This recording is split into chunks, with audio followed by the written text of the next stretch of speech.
Back in 2019, me and some friends got together and made a video about video game moments that scared us. Some of them were horror games, some of them were not. But regardless, there were some laughs and there were some thrills. Here's some more scary video game moments from us.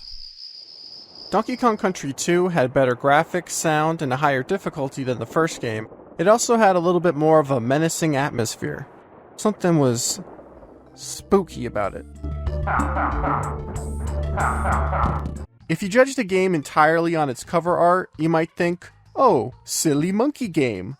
But for an alleged silly monkey game, it was seasoned with some freaky deaky moments. The first game started with a funky hip-hop song to get down with the cool kids. Get down with the cool kids.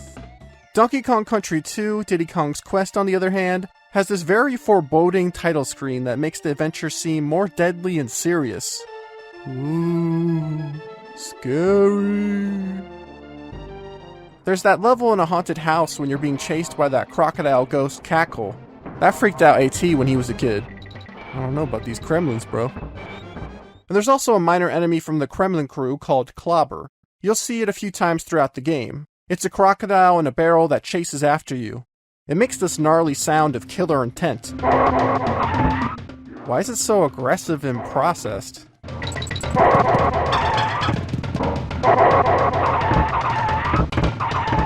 And when you get a game over, Diddy and Dixie are revealed to be in an isolated room of a ship as the screen turns red.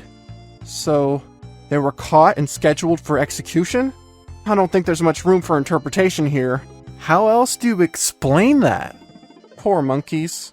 They never stood a chance. Hey, it's me, MrTopTenList, the guy that does top 10 lists somewhere on YouTube.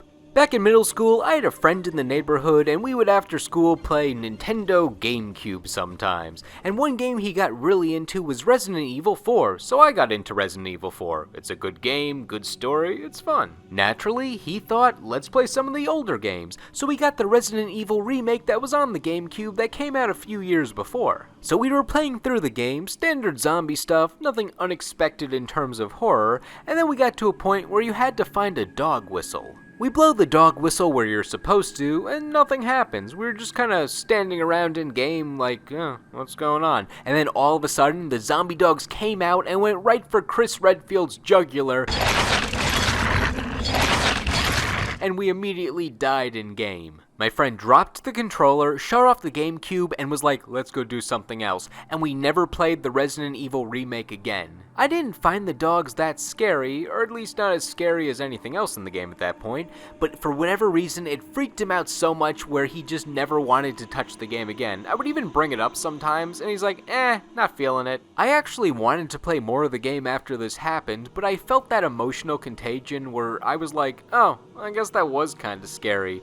Because he was just so rattled by it. Whenever I think of just scary moments in Resident Evil, I always bring this up first just because of that incident.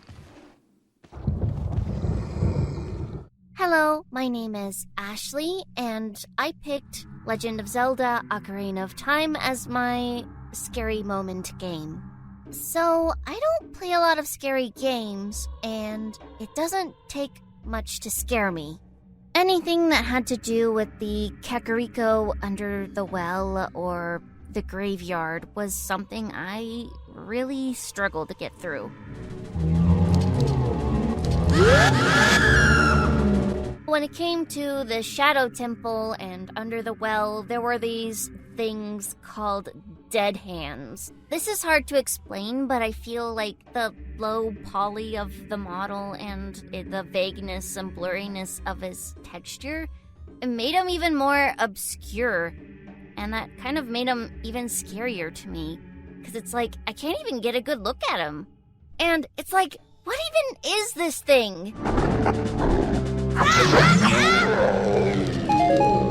And under the well, there was this, like, wooden X at the bottom with the red on the ground, and it's like, is that rust? Is that, like, scum? Or is that blood?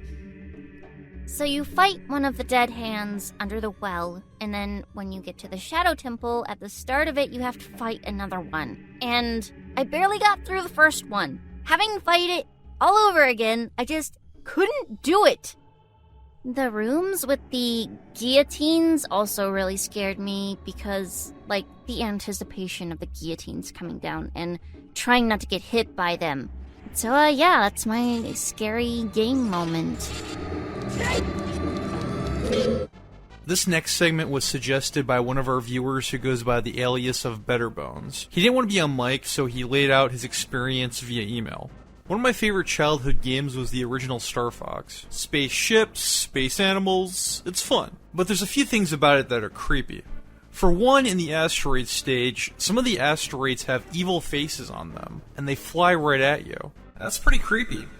There's also an Easter egg in the game that has some disturbing implications. In the meteor stage on the hardest route, if you destroy a very specific meteor, it spawns an egg that gives birth to a space phoenix.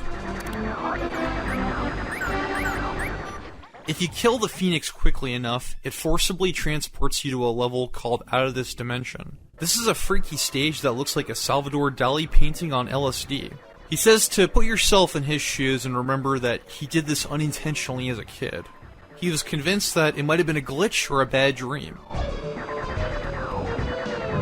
When you get to the end of the level, you fight a giant slot machine boss, which is pretty weird, and the jazz standard When the Saints Go Marching In plays as a battle theme.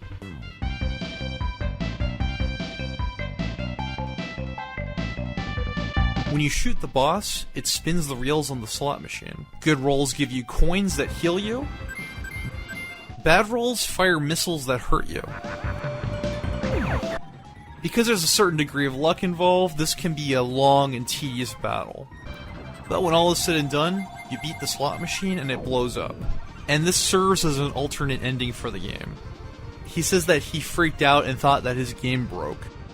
General Pepper sends a transmission asking where's Fox, and he's begging him to come back. So from this, you can come to the conclusion that Fox got trapped in another dimension, maybe went crazy from space madness, and I guess he died all alone. And now no one can save the Lilat system, because our hero is dead. It's really dark for a Nintendo game. Thankfully, it's only an alternate ending, though. Thanks for watching the Halloween video. And also thank you to everybody who made a contribution. If you enjoyed it, be sure to give it a thumbs up and make sure you're subscribed to Software Agents. If you want to help us out, check out these links over here. Otherwise, stick around for past Halloween videos. Scary Halloween!